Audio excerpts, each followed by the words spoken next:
Bismillahir-Rahmanir-Rahim, Surah Al-Fateha, Chapter 1, and we will cover only two verses, 1 and 2, Introduction to the Quranic Guidance.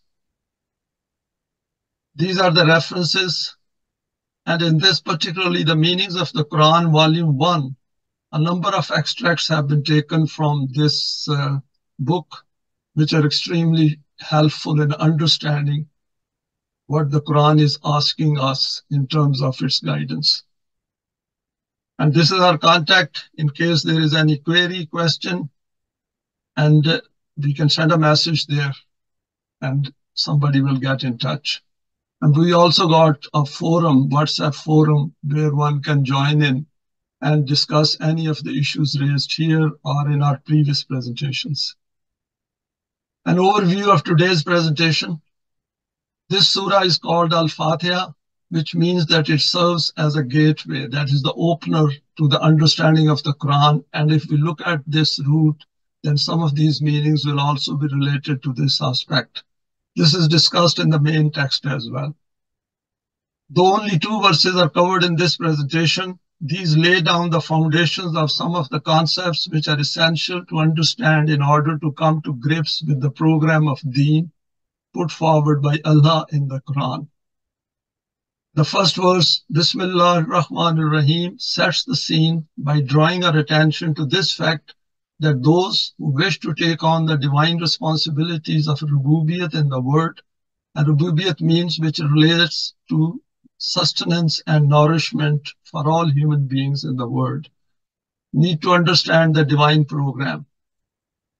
Allah is Rabb of the whole of the universe, which means He is responsible for the sustenance and nourishment of all living beings that He has created as per His Mashe'at. Mashe'at over here means as per His laws and His will.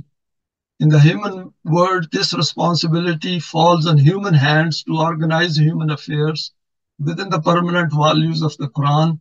This falls under the system of Rabubiyat, which is the manifestation of the divine attribute of Rabb. And some of these details are covered in subsequent slides. Now, our word in 2024. Over here, I have used 3 slides just to set the scene for our discussion today, that in what state we are in today's world.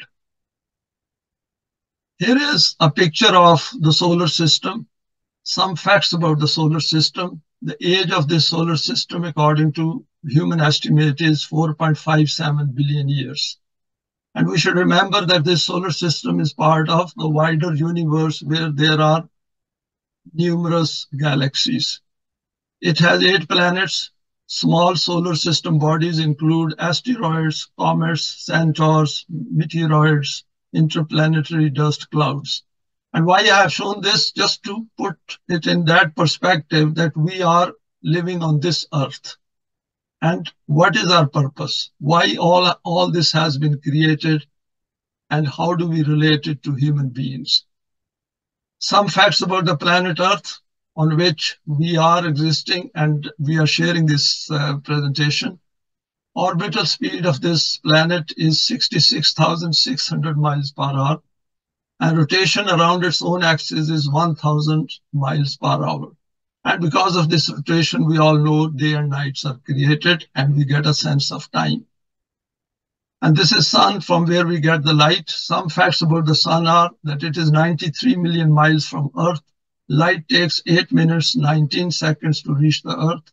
Rotation speed is about 28 Earth days. The sun with the solar system moves around the galaxy center of mass at a speed of 514,000 miles per hour. The whole point is to put the physical perspective, give some physical perspective to our existence and our creation, that what it means to us on this earth. And here I have put a picture of numerous human beings. Currently around 8 billion human beings reside on the planet Earth. And the thought which should come to our mind, or which comes to our mind sometimes, is what is the purpose of human creation? So with that in mind, we will start our presentation today. Now, our word in 2024, a few pictures say it all. Over here, there is a picture from Vietnam, where a child is being carried by a mom, and they are soldiers in the background, and we know a lot about the Vietnam War. Here is another destruction somewhere in the Middle East, and there is another scene of destruction, and this is another scene of destruction with a human being just like each one of us sitting in front and thinking, what has happened to him? And there are slums somewhere on this planet as we speak. And there are children just like us who were born just like each one of us, and they are among some of these backward areas. And there is a highly developed modern city here, and there is another highly modern, glittering, glistening city here. So these are the human beings who have built these buildings and this city, and also this, and these are the same human beings who create this in the world. So it is just to put a contrast to the world in which we are living. And then we have to think that what is the solution? Now, Quran has said over here, Zahar al-fasadu fil barri wal bahri bima kasabat aydiyan nas liyuzikahum ba'd allazi amilu la'allahum yarji'un. Fasad has appeared, and fasad over here means chaos and conflicts, and wars have appeared on land and sea due to what the hands of men have earned. So that means whatever is happening on this earth is through the hands of human beings. God doesn't come into it. That may give them a taste of some of their deeds in order that they may turn back. And if they cannot see the effects of their ill deeds, bad deeds, then they should go back and question and say what is happening in our world and why it is happening. So this is the aspect we are going to explore today. Now, some more pictures over here are world in 2024 and what is the human plight. And there is a human being who is old and of course begging. And these are also human beings. And this is also a human being who is looking for work. And then these kind of slogans we do hear, for example, from the platform of UNO. And then the religion comes in to give some satisfaction to human beings and tell them that this is all from God, and whatever God they have is doing it to them. And this is also another picture which says it all. There are soldiers in the background. All these wars are created by human beings. And then these are the children sitting right next to them. And then there is a full structure of religion, which builds all these structures of mosques and synagogues and churches. And also these beautiful churches and cathedrals all over the world, in which people pray and try to find a solution for their salvation. So these are some of the pictures which I thought will set the scene right. And with that in perspective, or with that in mind, we can see what the Quran says in first 2 verses. Without Quranic guidance, human beings first create a system which creates the poor and then set up charities to provide help. The Quran admonishes us not to do this. And this is very important because Quran hits very hard and tells human minds that reflect on this. You have a certain purpose in life and you should know that what is that purpose. And if you do not go towards that guidance, then obviously you will create problems in the world. So it's a psychological issue which we have to resolve within us so that our thinking changes. Because when our thinking changes, then the outer world will change. Now, let us now recap some important facts before exploring the Quranic guidance. Our free will and consciousness give meaning to both our inner and outer worlds. Our sense of identity is acquired through this experience of lived life, which is formed by our beliefs, values, prejudices, education, childhood, etc., accumulating on our journey forward. Next point is we are physically embedded in a biological system and socially into a man-made one. Therefore, we will inevitably encounter circumstances which were not of our own creation. In the modern concept of democratic capitalism, man uses an economic scale to measure his worth. And that is important. We are putting a material value on our own existence and on the existence of everyone around us. His struggle in life is reduced to his accumulation of material wealth. And we can ask anyone that what is the definition of success, and we will see that the self-development will not form part of it. It will always be based on material successes around them. The default position of man is to accept his circumstance as a fait accompli and not to ask questions which give access to a higher reality. For example, the purpose of our existence, the nature and implication of death, the systems around us and how they came to be, the functioning of accountability and morality in individual and collective life, etc. And those rare individuals who do seek answers search within the context of the man-devised systems, therefore searching too often at the level of the problem itself, failing to move beyond the immediate to a higher level of analysis. And this is what happens. We become victim of the system around us, and we think this is the way life is meant to be. And we do not think outside the box. And this is what Quran does. It asks us, invites us to think outside the box. The Quran states that regarding those who look for true guidance, Allah guides them to His path. Lifting the curtain to look into the first scene of exploring the Quranic guidance for mankind. So we go to the first verse of today's presentation. Bismillah ar-Rahman ar-Rahim. Allah Rahman and Rahim has sent down this supreme book so that the responsibility which He has assumed for the nourishment of the things of the universe and mankind becomes fulfilled. This nourishment is not possible without the guidance of Wahi. And Wahi over here means revelation, which is saved in the Quran. Since in the human world, the responsibilities of Allah are fulfilled through human hands, hence it is essential for the men of Allah that whatever intention they make for any task, its aim is the completion of this program of Allah. Introductory remarks on this verse. The surah's name, Al-Fateha, means the opener. The root is FTH, which has a number of meanings. For example, opened. Fatah comes in opening something with force. It also means help, victory, deciding between two quarreling parties, i.e. making it clear who has won, in relation to those matters which are made clear by Allah, whose doors are opened. So this surah is essentially a gateway towards the rest of the Quran. Bismillah ar-Rahman ar-Rahim. These words are found at the beginning of every surah. Surah means chapter, except Surah At-Tawbah, which is the 9th chapter of the Quran. Some people declaring this to be a verse call it a part of the related surah and include it in the counting of the verses of this surah too. Others do not consider it to be a part of the related surah and say that these words have simply been written at the beginning as a sacred opening. In Surah An-Naml, that is chapter 16, it is mentioned that the beginning of the missive, which was written by the messenger Suleiman to Queen Saba, was with these words, Innahu min Suleimana wa innahu bismillahir rahmanir rahim.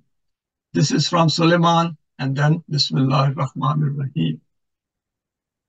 This means these words are sent down from Allah, i.e. are the wahi of Allah, and for us it is sufficient to understand this much. We can know about these things, that is okay, but the real issue is what we are going to discuss next. Expanding its meaning. The common translation of this verse does not at all reflect on the very profound reality expounded by Allah in this opening verse of the Quran. It is translated as, and this is the kind of translation we will find in Quran translated in English. I begin with the name of Allah, most gracious, most merciful. According to this, it pointing to two attributes of praise and forgiveness. This is grossly misleading, and people accept it as a belief which leads to a faulty psyche and contributes to individual and collective backwardness, leading to destructive effects. These can be witnessed factually in those lands occupied by Muslims. And this is very important because it affects human psyche. Generally, the concept of God in the religious domain, for example, in Christianity, is that God is merciful and God is all love. And despite that, what is happening in the world, we hardly can see any mercy and any love anywhere. So which means we should look into it, reflect into it, reason it, that what exactly the Quran is pointing to. There is no such word in Bismillah which could be translated as I begin. For this meaning, the word abtadaun before this is assumed to be omitted, which means I begin. In Bismillah, the meaning of the letter Ba is taken to be with. It is true that the meaning of this letter is also with, but apart from this, there are other meanings as well. This letter is also used to describe a cause, i.e. to say that whatever is being said or done here, its cause is this, its aim is this, its reason or rationale is this. It means is that Bismillah is not in the name of Allah, but what it means is that what is being said, this is the cause, that what Allah has asked us to do is to go towards His two attributes of Rahman and Rahim. Further reflections. The word ism is commonly translated as name. This is also correct, but for Allah this word is used to mean His attributes. The reality is that the basic meaning of the word ism is for such a sign from which the thing related to it can be recognized. Since recognition of Allah is through His attributes, this is why the divine attributes are called Asma Ilahi. For example, in Surah Al-Hashr, after noting various divine attributes, it is stated, Lahul Asma'ul Husna. All the attributes of Allah possess the most beautiful and perfect balance. Therefore, for us, the meaning of Ism in Bismillah is divine attribute. After this comes the word Allah in Bismillah, which we can say is the personal name of Allah, and Rahman and Rahim are His attributes.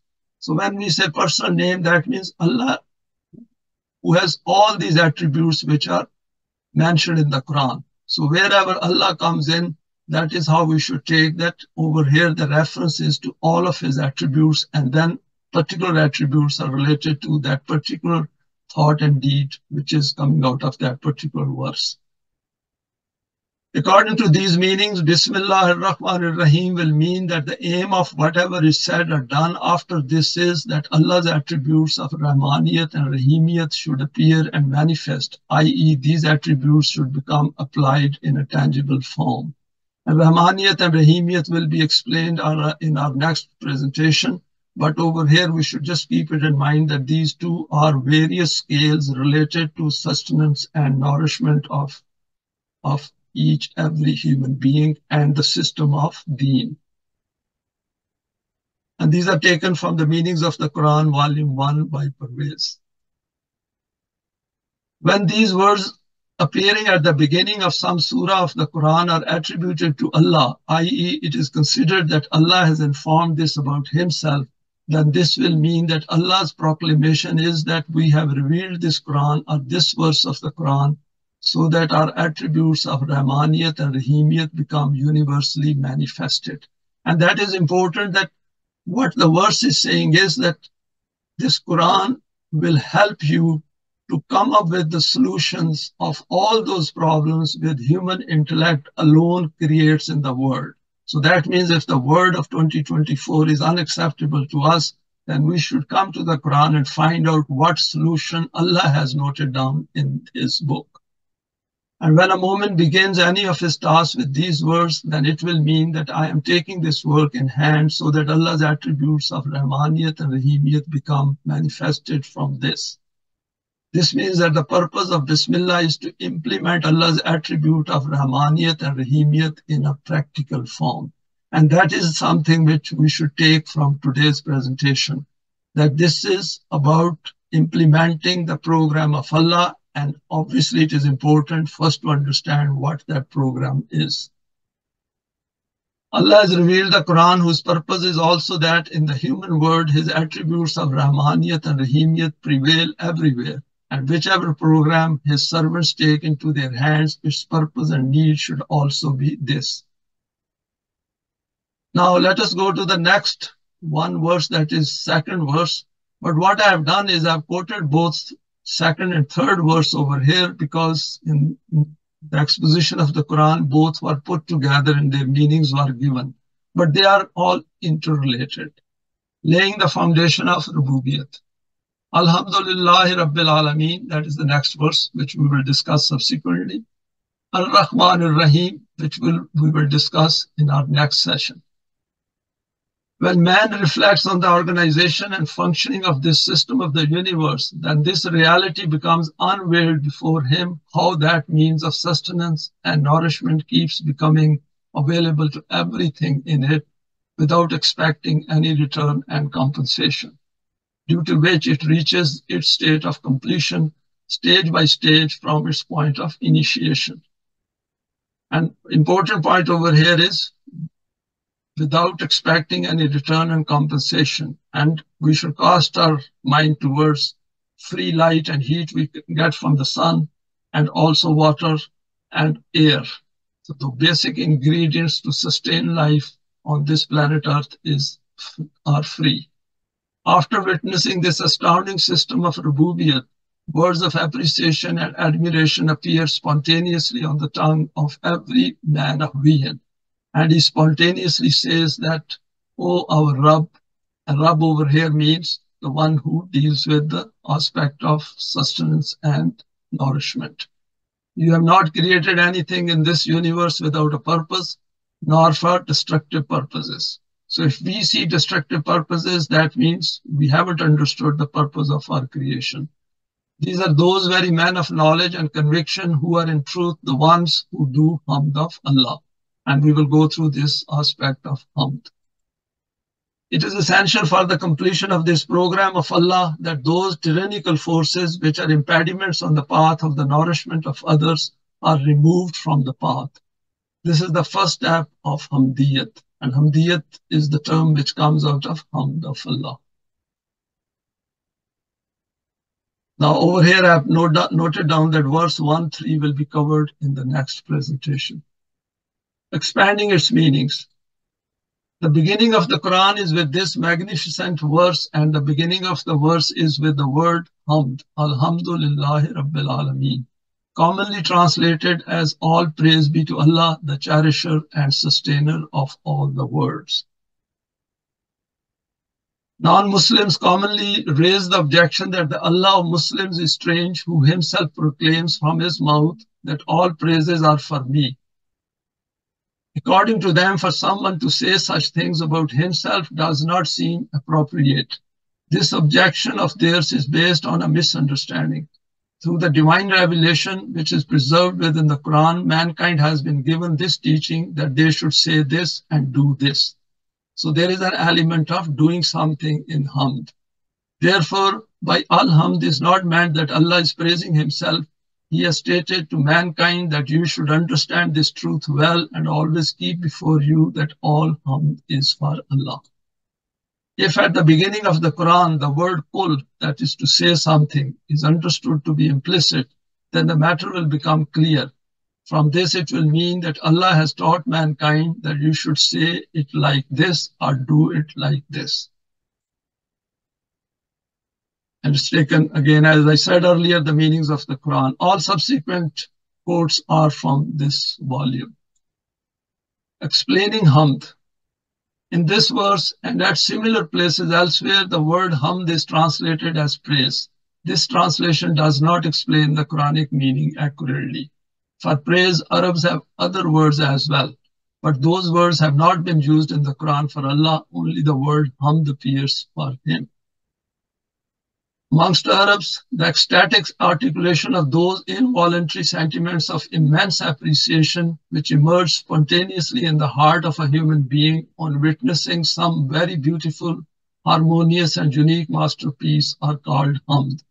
But for this, there are a few conditions. And these are very important, these conditions, because then these will explain that what it means to do hamd of Allah. The beauty and exquisiteness and masterpiece which is being appreciated should be an external reality and a tangible entity. That is, these should not be just our feelings, but it should be based on some external reality, something which is visible in the physical world. Regarding those things which are intangible and which do not enter our perception, sentiments of appreciation and admiration cannot be created in our heart. Continuing with hamd, the act or work of someone about which hamd is being done should have been performed through choice and intention. An act performed involuntarily or in a mechanical way will not make it deserving of hamd. For example, if we are looking at some scenic view where there is a greenery and hills and a river flowing, and we appreciate it, that will not be hamd. It will only become hamd when we will relate it to who created it and why did he create it, what impact it should have on my personality, on myself, and how will it take me to the next step of doing something about it. So much so that the word hamd is not expressed for even that beauty which is present in someone by birth. Instead, the word madha is used for this. So if we say that somebody is beautiful, then that is madha. That will be a praise. But if we say who created him or her, and why did he create him or her, and then look at that creation and its purpose, then hamd will come into play. It is also essential for hamd that the one expressing hamd should be doing so from the heart. And we cannot do things from the heart unless we understand them and we know that what is the purpose behind it. Expressing praise under the coercion of someone will not be called hamd but madha. Nor can flattery, artificiality, or hypocrisy or any false praise for someone have anything to do with hamd. In hamd, sentiments of appreciation arise spontaneously on the lips. It is also essential to have precise knowledge about the thing for which hamd is being expressed. Hamd cannot be expressed merely on the basis of conjecture. Vague concepts, obscure signs, doubts, and thoughts and beliefs producing uncertainty can never create the impetus for hamd. If we are living our life under suspicion and doubts and not knowing what is the purpose of our creation, everything we are doing in terms of the signs around us and in terms of even reading the Quran, we are not doing any hamd of Allah. We are just merely reading it and we are living a life under the cloud of suspicion and doubts where uncertainty prevails. Hamd does not arise from deceptive thinking, superstition, and blind reverence. So whole field of religion is based on this. There is no hamd over there. Its origin is that concrete conviction which has been acquired as a result of reasoning and evidence. So it's a very powerful statement of hamd, and more we look into it, the more it reveals itself that what exactly it means and how does it change our inner psyche. More on hamd, it is essential that those beneficial and beautiful attractions and balanced and harmonious masterpieces about which hamd is being done should have reached their pristine level of accomplishment and their benefits should be tangible.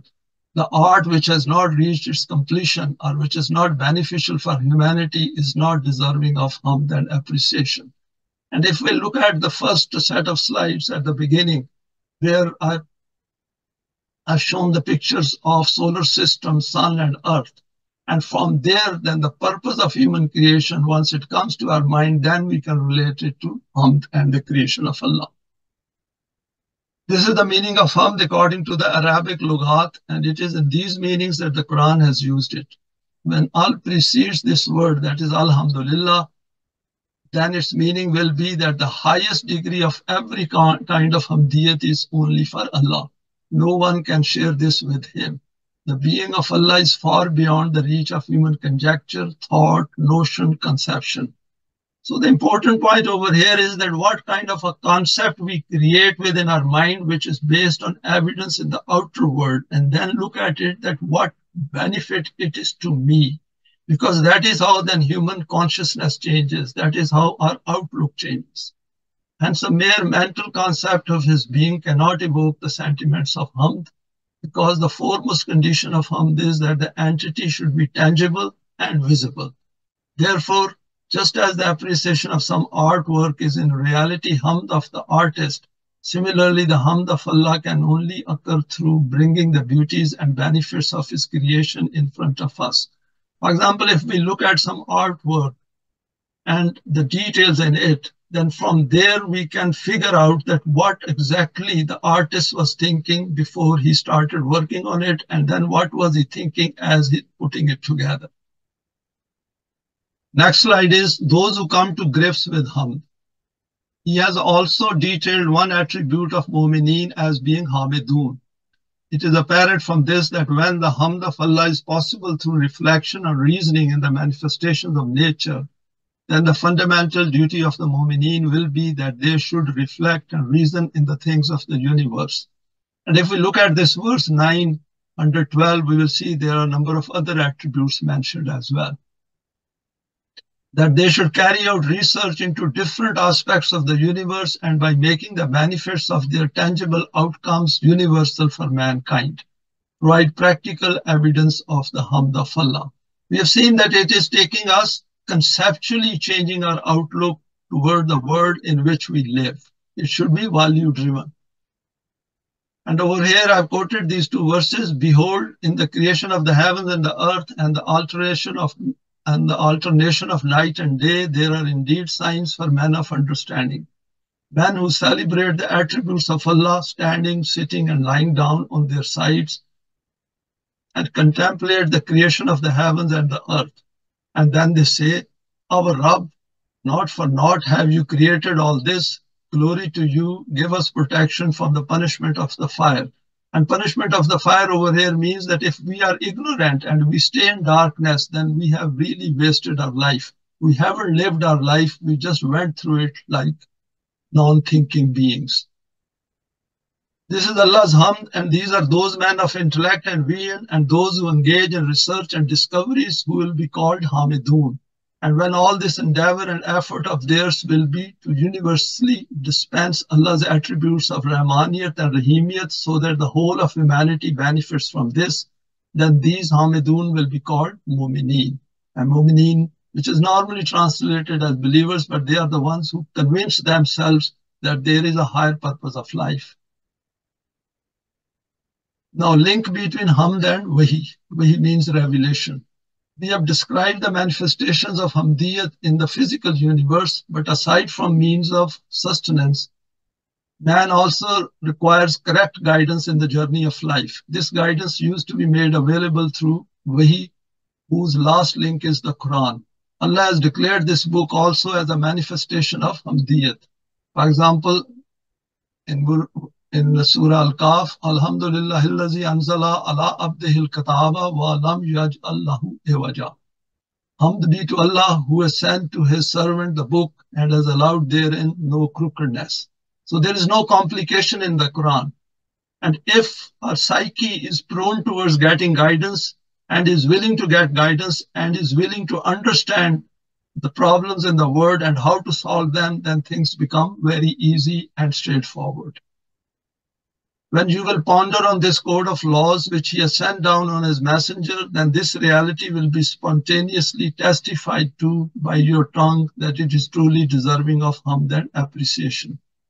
Because appreciation is part of our psyche. We want to appreciate something which is benefit to us and benefit to others. That being who has bestowed such a code of life in which there is no crookedness, by causing the caravan of humanity to tread on the straight path, and it is called Sirat al-Mustaqim, and this will be covered in one of our subsequent presentations. He takes it to its intended destination. Mu'mineen are those who, by carrying out research and investigation into the outer universe and by reflecting and deliberating on the Quran, demonstrate this truth to the world that it is the being of Allah which is deserving of hamdiyat. Now, next is link between hamd and human self-development.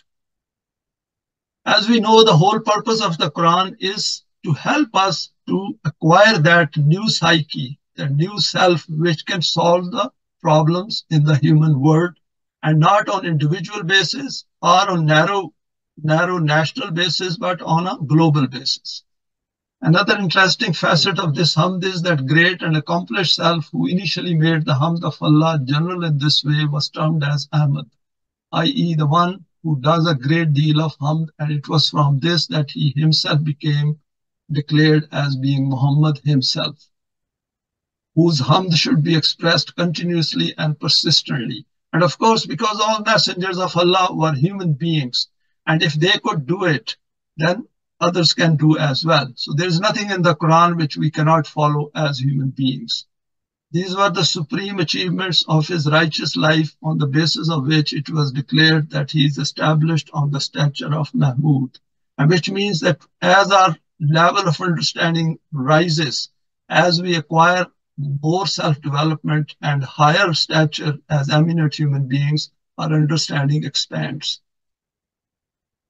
Through his blessed hands, that system became established, seeing which the whole world rose to proclaim that Allah who bestowed such a revolutionary system is in truth deserving of hamd and appreciation. And following this, that revolutionary messenger is deserving of hamd, who demonstrated this system by establishing it in a practical form. The foremost consequence of this system was that the roots of those nations were severed who used to subject weaker human beings to injustice and oppression, and used to exploit them through subjugation and servitude. Can we see how hamd is now linked to the law of mukafat, the law of requital of Allah? This was that beneficial accomplishment of his through which the hamd of Allah emerged and appeared perspicuously before the world. Acquiring that psyche which leads to understanding the functioning of the law of requital. And over here, I quoted this verse, the Quran states, وَقُطِعَ دَابِرُ الْقَوْمِ الَّذِينَ ظَلَمُوا وَالْحَمْدُ لِلَّهِ رَبِّ الْعَالَمِينَ. Of the wrongdoers, the last remnant was cut off. Hamd be to Allah, the Rabb of all the worlds. So we have to understand these aspects in fact, to understand what hamd is, because it includes taking us forward in understanding the human system and its wrongs, and then replacing it with the permanent values. From these explanations, we can conclude that when a moment proclaims Alhamdulillah, what its meaning is and what its aim is. It is clear from this that Hamdiyat is not meant the repetition of a few words from the tongue. This is commensurate with bringing a system into shape in which, by harnessing the forces of nature, these are made widely available for the universal Rabubiyat of mankind according to divine guidance. And whatever forces are an obstruction in its path, to remove these. And this is very important, that we should not say these words when these are not meant to be said, because Quran has very clearly said, لِمَا تَقُولُونَ مَا لَا تَفْعَلُونَ. Don't say those words which you are not going to act upon. We should only say those words which have precise meanings in the outer world. It is clear that this term is not meant to be used as a beneficiary of the man-made systems to express thanks to Allah for the benefits accrued personally. Because if we keep having that kind of a psyche, which is very common under the religious domain, then we cannot simply understand what are the prerequisites for the system of Deen given in the Quran. Its wrong use leads to acquiring that psyche which can never benefit from the Quran in relation to the establishment of the system of Deen. Reflecting on Allah. After Alhamd, the next word is Lillah. This is in reality Li plus Allah. Li means for, therefore Lillah will mean for Allah. And Alhamdulillah will mean that Hamdiyat in its most complete and absolute form is only ascribed to Allah. Therefore, the word Allah now comes before us. It is commonly stated that this is the combination of Al plus Ilah. Therefore, the meaning of Allah will be the true Allah, the one Ilah, as has already been stated. This Allah is a proper noun, i.e. this word is used for the divine self, and all other words are attributes of this Allah. And that is something very important in the study of the Quran, that wherever Allah appears, we should keep in mind that it includes and encompasses all his attributes as mentioned in the Quran. So that is the reflection on a complete infinite self of Allah. In the root of Ilah, the following meanings are implicit. Having been frightened, looking for someone's protection or giving protection. Becoming astonished, holding a high status and being hidden from vision. Accepting servitude to or the rule of someone, i.e. acknowledging and accepting the supremacy and authority of someone. And in the normal human world, in the man-made system, Ilah will mean all those gods which human beings create in their own minds in the human world. For example, some local ruler, some local boss, the pharaohs of the world. and even their own desires become their own ilah, which they follow. These meanings given over here are very important to understand that why do we need Allah as our ilah, so that we can get rid of all other gods in the world which we have given space in our consciousness. And as a result, those affect our inner psyche, and as a result, those affect our conduct in the world. According to these meanings, Allah, i.e. the Quranic ilah, is that elevated and supreme being who is hidden from human eyes, in front of whose supremacies human intellect and vision remain awestruck, whose sovereignty encompasses the whole of the universe, obedience and submission to whom is a must, i.e. by acknowledging him as ilah, this means that obedience to him and his authority be adopted. So this concept, if we give space to this concept purely in our psyche, in our mind, in our heart, then essentially we become free from all those gods which human mind creates. And as a result, it helps to understand the Quran, and then it helps to develop ourselves, and it takes away all the fear and anxieties which are related to human abilities, which affect human abilities and do not bring out our best. Next slide is further reflections on Allah leading to Iman. The true Allah is far beyond and higher than those attributes which the human mind has carved and attributed to him. The correct concept of Allah can only emerge before us according to those attributes which are noted in the Quran. Because Allah himself has introduced us about his own attributes. Because his own being is beyond our thought process, beyond our reach. And we are not supposed to know about it. What we need to know is how to develop ourselves, because Quran is about us, each one of us. And that is important, because as ourselves will develop, a lot of things then start becoming clearer and clearer. Because no contamination has taken place in these from human thoughts and beliefs. And this is the reason that the Quran simply does not accept the Iman in Allah of these people who have Iman in Allah according to their own individual concepts. And it states clearly, so if they have Iman as you have Iman, that is addressing the messenger, they are indeed on the right path. And what did messenger do? He himself accepted Iman after looking at all the signs and the world around him, and then seeing that what solutions are presented by Wahi. And then he accepted Iman in that Wahi which was coming to him. If these people accept Iman in Allah in the way that you have accepted Iman, only then it will be acknowledged that they are treading on the right path. A word here about Iman. Iman is not belief or faith. Iman is acquiring conviction in the values of the Quran, that these values are for me and they are providing me guidance. This is what I need. And then becoming fully convinced over a period of time, because it needs a lot of process in inner reflections based on evidence around us. We look at the problems in the world and then look at the solutions presented by the Quran, and then we say, after understanding these solutions, that this is for me. When he has said that there is nothing whatever like unto him, this does not only mean that the being of Allah cannot be understood through any simile, because the simile that will be given will in any case be that of some tangible and finite entity, whereas his self is invisible and infinite. It also means that whichever gods people of other religions believe in, none among them is like this Allah whose concept Allah himself has presented. Because this Iman, once we accept it and check it with the Quran, then it brings that change which is also signposted within the Quran. It is not otherworldly that Allah will judge us in the life of the hereafter. No, we judge our own self right in this world in the light of the Quranic criteria presented in the permanent values and in the attributes of Allah. Important to use Allah in relation to the Quranic guidance.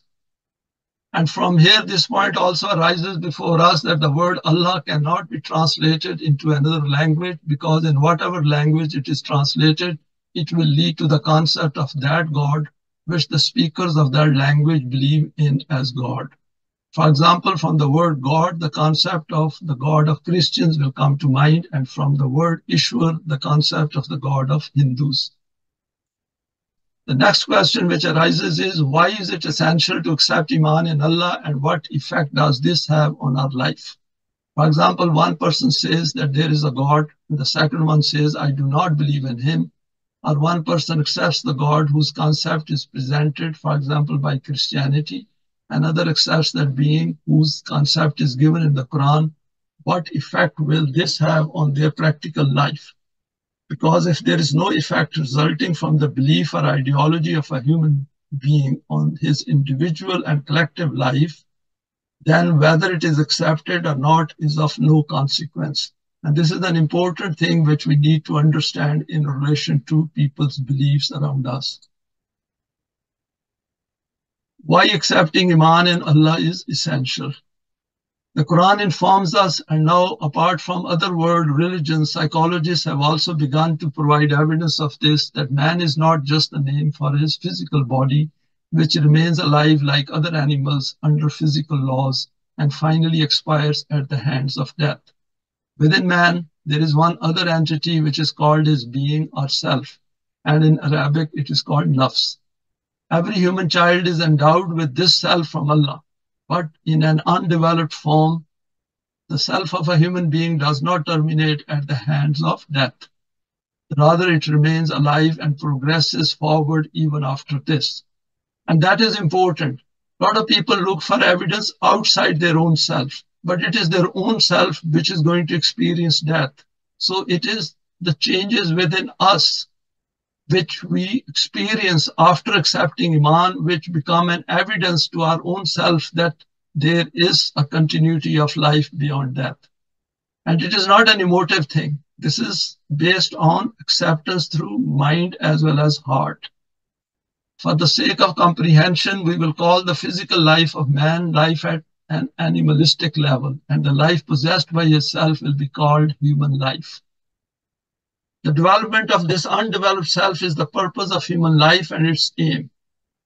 After death, the developed self becomes capable of traversing further evolutionary stages. Details of these matters will be covered in their respective places according to the Quranic verses.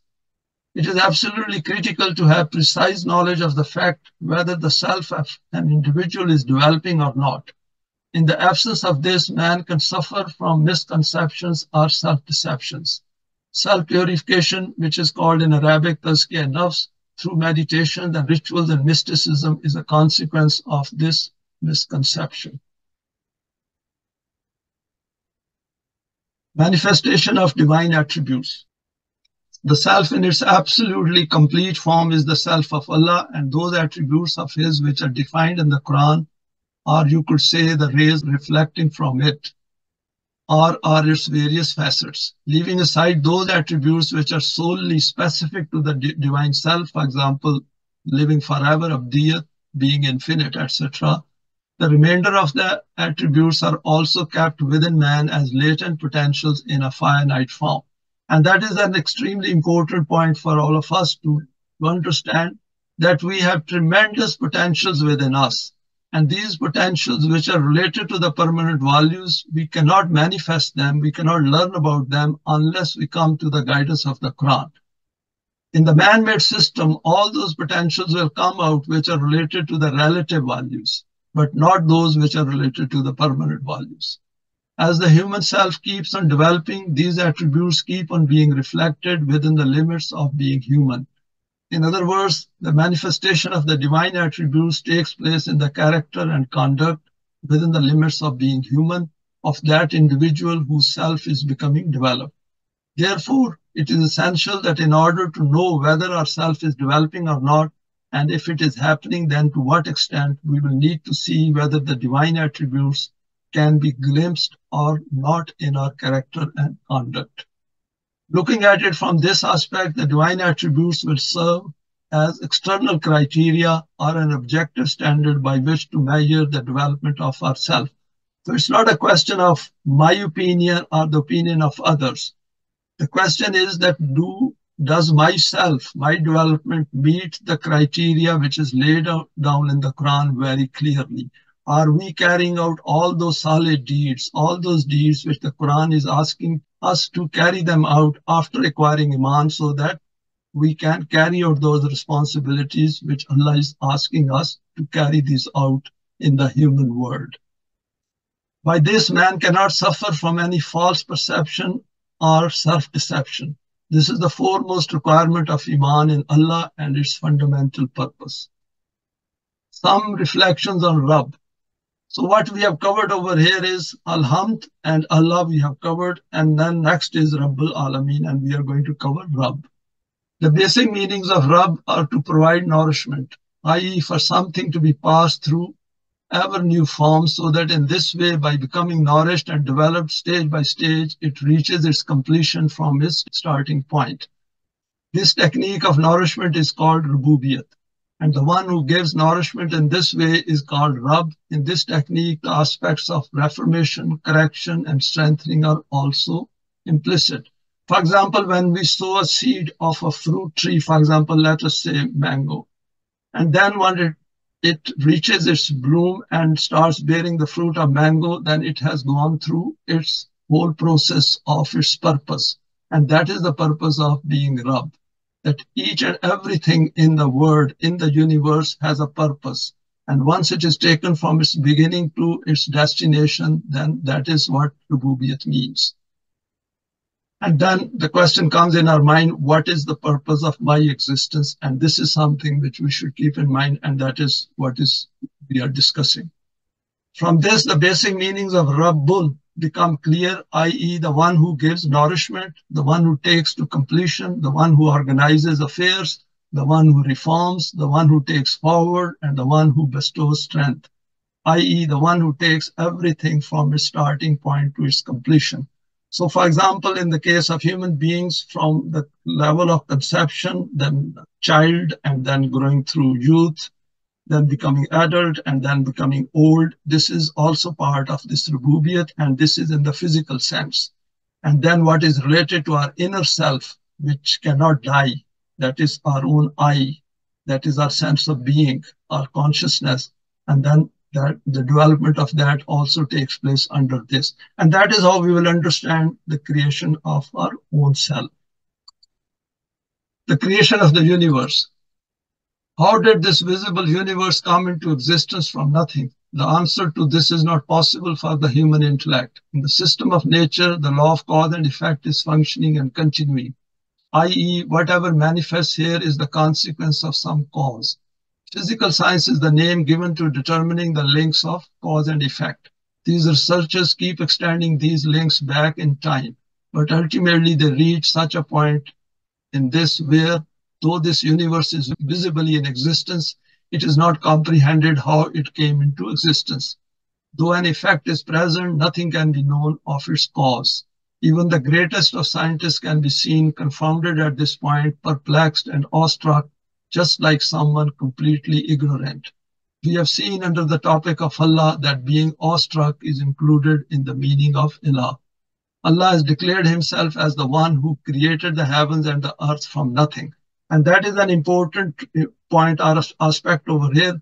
If you go to YouTube and try to see some of the videos, clips which are related to the creation of the earth and the heavens and the universe, we will see that beyond the point of, let's say, Big Bang, they don't know what happened, who caused it. And that is where the Quran helps us to understand that your issue is not finding out what happened before that. The issue is that what are you going to do about your own creation? That is an important aspect to understand, because we should not become distracted by these things. There are answers for things which are within our reach. There are things which are beyond our reach at this level of our existence. Who knows, once we are into the next phase of our life, that is after our physical death, how things will become manifested to us if we are in that companionship with Allah, about which we'll be discussing later on in subsequent presentations. In other words, the one who brought this material universe into existence without the presence of prior material, the one who brings into manifestation an effect without a cause. And there are a number of verses on this aspect in the Quran. He has called the state before the beginning of the universe as being the domain of Amr, and after the emergence of the universe as being the domain of Khalq or creation. So Umar is that domain in which Allah makes a decision and He says, this is how the law should be. For example, in the case of water, it is decided that water in liquid form will flow downwards. Fire will give heat. The beginning of human knowledge commences from the domain of Khalq, and it is from this very point that comprehension of the Rabubiyat of Allah also has its origin. Some reflections on Alameen, and which means words. Its root is Ain Lam Mim, which means to know and recognize. Therefore, Alim is in lim, is a possessor of knowledge of someone who knows about some matter. And Alam, as in Lam, is that thing through which someone can recognize something, i.e. a sign or symbol of something. For example, Alam, which is a flag, is the symbol of an army or of a nation. You're passing through a desolate jungle at night where there is no sign of any human life, and you glimpse a flickering light in the distance. From this, you will recognize that a human being lives there. That lamp will become the sign of Alam, of the presence of some human being. Alameen is the plural of Alam. Therefore, its meaning is universes. We consider this word of ours as being the universe, but who knows how many universes there are created by Allah. And then the meaning of this word will become even more clear when we bring this fact noted in the Quran before us. For example, Quran says, He adds to His creation as He wills. So according to His law, He keeps adding to His creation. Allah keeps on adding to His creation according to His program of Mashe'at. And as I said earlier, Mashe'at means as per His laws. Who knows how many new universes keep on coming into existence every new day. Keep these awesome expanses of these creations of Allah in mind and then reflect on this fact that He has called Himself Rabbil Alameen, i.e. responsible for the nourishment, that is Rabubiyat, of all the universes. Life in the stellar bodies. According to the Quran, living things are not confined only to this planet Earth. It says that there are such planets dispersed throughout the heavens in which there are living creations. In Surah Ashura, it is stated, and among His signs is the creation of the heavens and the earth and the living creatures that He has scattered through them, and He has power to gather them together according to His will. The final words of the verse merit intense reflection and attention, in which it is stated that He also has the power that at some point in time He may cause these living creatures dispersed among different planets to connect with each other. Perhaps this quest and pursuit of man may one day provide proof of this reality which is noted in the Quran. The Quran has also declared in relation to the unveiling of Haqq that soon will we show them our signs in the furthest regions of the universe and their own selves, until it becomes manifest to them that this is the truth. And soon over here does not mean something according to our time scale. For example, Quran says that one day with Allah could be 1,000 years by our counting, or even 50,000 years by our, that is, human counting. But anyway, these issues are fine in terms of developing our understanding and knowing the powers of Allah. But issue over here is the word right in front of us, and what are we going to do about it? We will continue to show our signs to mankind in their internal world and in the outer universe until this proclamation of ours becomes crystal clear before them that whatever is stated in the Quran is based on fact. It is not conjecture and guesswork. So the issue of in their own selves, we can explore it and find out that what is noted in the Quran is Haqq, and it is related to human self-development. The Quran is for all times. If by condensing the meaning of the word Alameen, we confine it to the human word, then its meaning will be universal mankind, or the sum total of the nations of the world. The Quran has also used this word for these meanings. For example, it has declared itself to be Zikrul Alameen, and at other places it has called itself the vision for mankind or the guidance for mankind. And Zikr over here means that it is mentioned, it is described, it is explained. And the higher is, of course, eminence for human beings. Similarly, in line with this, it has declared Rasulullah as Rahmatul lil Alameen. Rasulullah means the last messenger of Allah. And at other places that the purpose of his messengerhood was for the whole of humanity. From this viewpoint, Rabbil Alameen will mean to be responsible for the nourishment of the whole of mankind. And Pervez has used this term universal system of Rabubiyat for this. Responsibility of the Islamic system.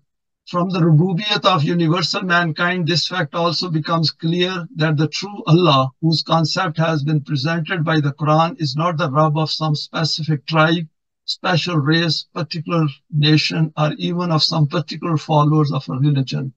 He is the Rabb of universal humanity. He has to be, because every human being needs nourishment and sustenance and needs to be developed. And every human being should know as a choice that there is a life beyond death. Then it is their choice whether they want to go for that or not.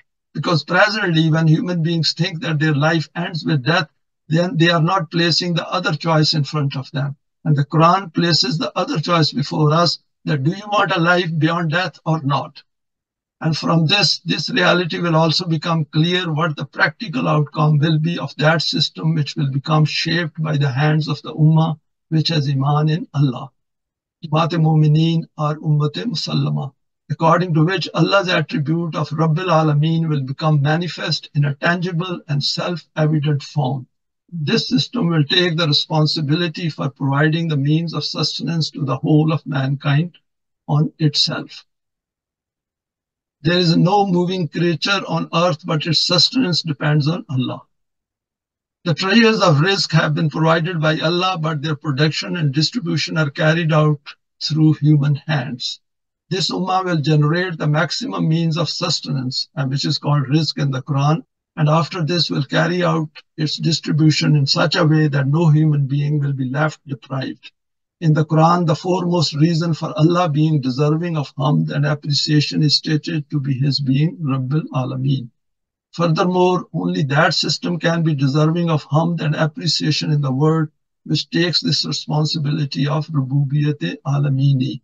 That is, take the responsibility of providing nourishment and sustenance to every human being on the face of the earth into its own hands and delivers it in a balanced way. This is the real foundation and the true purpose of the economic system of the Quran. Finally, summarizing few points of interest. We have seen that what is in the Quran is precise and fully focused on the program of Deen put forward by Allah. And today we have only covered the initial points and made ourselves aware of it, that human beings have a purpose. And if they think they do not have a purpose, then they will live meaningless life. They will have no purpose and their life will end with death. And if they want life to go beyond that, then they have to come to the Quran and understand the importance of their own inner self. And then as a consequence of that, the man-made system can be replaced with the system of Deen, where equality prevails and all human beings are dealt with respectfully and with dignity, and there are no conflicts and wars, and the world becomes free from fear and anxiety and grief. It means that those who aspire to be the flag bearers to this program in the world need to understand, acquire firm conviction, i.e. Iman, and then act according to the precise and accurate guidelines laid down by its verses. So over here, Quran is providing us a choice that if you're fed up with the human world and the pharaohs who are controlling it, then come to the Quran and then see how help comes from His laws, how the things start becoming smoother and smoother with the passage of time. The use of these verses and their terms in daily life should not be taken lightly, as these are the words of Allah conveying concepts in relation to affecting the human psyche, which when transformed has to act as a companion of Allah on the path called Sirat al-Mustaqim. Next is, here in these verses, emphasis is laid on those terms which subsequently are employed in the Quran by Allah to invite the human psyche to come to terms with these meanings in the context of the system of Deen.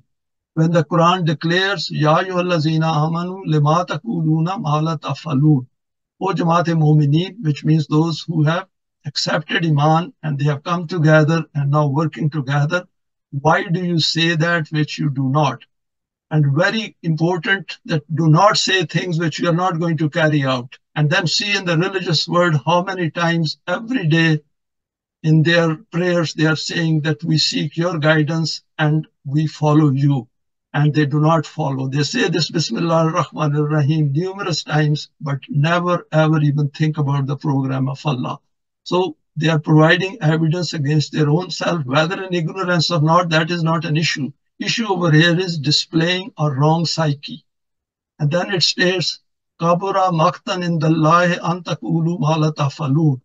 Grievously odious is it in the sight of Allah that you say that which you do not.